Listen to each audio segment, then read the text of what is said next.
What's up YouTube, Saf here on Super Saf TV, and in this video I'm going to be comparing the specs of the Samsung Galaxy S3 Mini to the Samsung Galaxy S3 Original. Now the S3 Mini officially announced today. It's looking good, and in terms of the S3 Original, one of the biggest complaints that I've heard anyway is the size. It's just a bit too big for some people.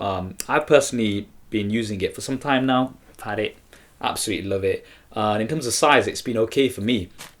But I know a lot of people have complained about the size being a bit too big, not really comfortable to use. So obviously Samsung have seen the gap in the market and have created this, the Samsung Galaxy S3 Mini. And since it's been announced, a lot of people have been asking me what's the difference between these two. So I thought I'd run through the specs for you guys and hopefully help you decide which one to go for if you are in that place. So now the first thing to know is that the S3 Mini is not simply just a smaller version of the S3 Original. There is lots of spec differences which I'm going to be going through now. To begin with, the size obviously difference. The S3 Mini is roughly about 50 millimeters smaller in length and about 7 millimeters smaller in width. So that does mean it's going to fit better in the hand. So it's going to be a bit more comfortable to use. One thing to bear in mind is that the S3 Original is slightly thinner, only just slightly, by about a little more than a millimeter, but it is thinner than the S3 Mini. So do bear that in mind. In terms of weight, the Mini comes in at 111.5 grams, whereas the S3 Original is 133 grams. So it is about over 20 grams lighter, so it's going to again feel better in the hand in terms of use. One interesting thing is that the iPhone 5 comes in at 112 grams, so it looks like the S3 Mini has just creeped a fraction underneath it. I don't know if Samsung did this deliberately just to make sure that it's slightly lighter than the iPhone 5, but it's 0.5 of grams of a gram, which is nothing really, but yeah, it's 0.5 of a gram lighter than the iPhone 5.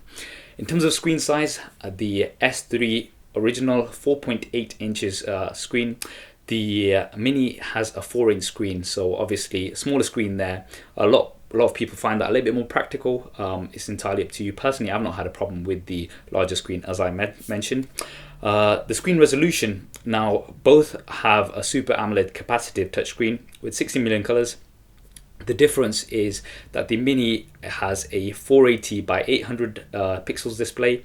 The S3 Original has obviously a 720p screen, so that's 720 by 1280 pixels.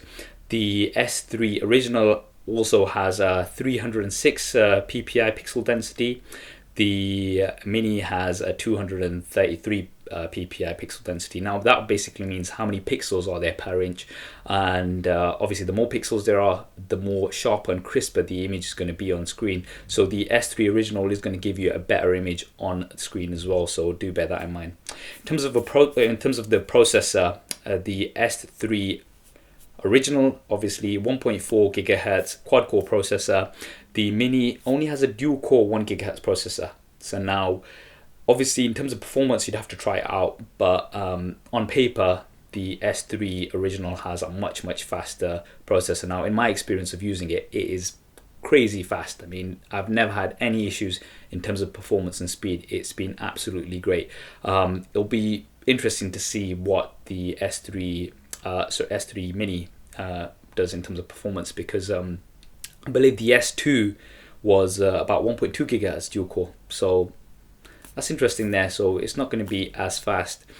Internal memory, the Mini has either 8 gig or 16 gig. The S3 Original 16, 32 or 64 gig. So obviously you've got more options on the S3 Original, and also it starts off at higher memory, which is going to be 16 gig.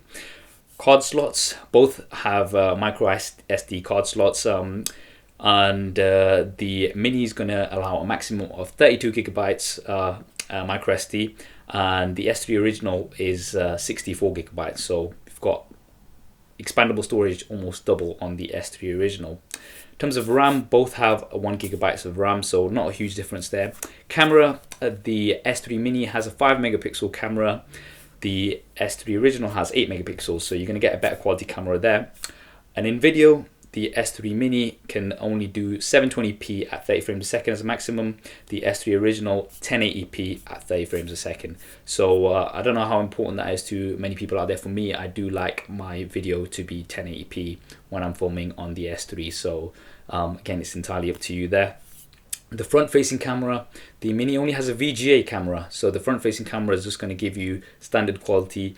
The S3 has a 1.9 megapixel camera front-facing, and it's going to give you 720p at 30 frames a second as well. So again, a better quality camera, front-facing camera as well. That's going to give you better quality for video calls, etc. In terms of the operating system, both are obviously on Android. But the S3 Mini is obviously going to come with Jelly Bean 4.1 out of the box.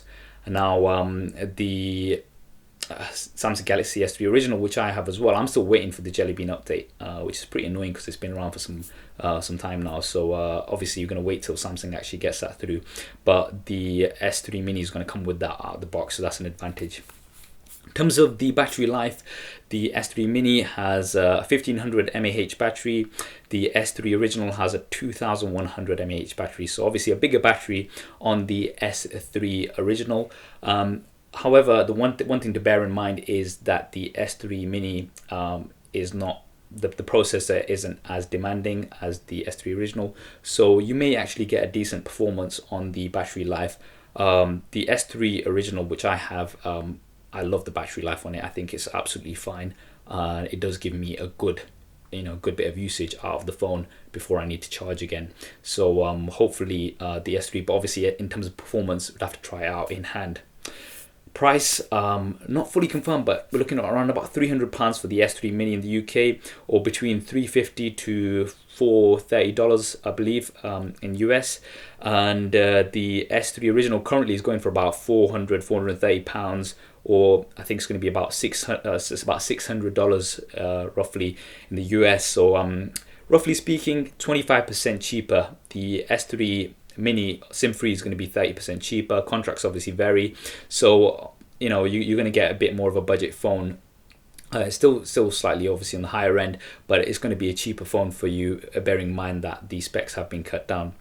To summarize, those were some of the key features, and I think the most important thing to take away here is it's not a smaller version. The S3 Mini is just not a smaller version of the S3 original. Some of the specs have been cut down, so it's a more compact version, but it's also slightly lower in terms of the specs as well.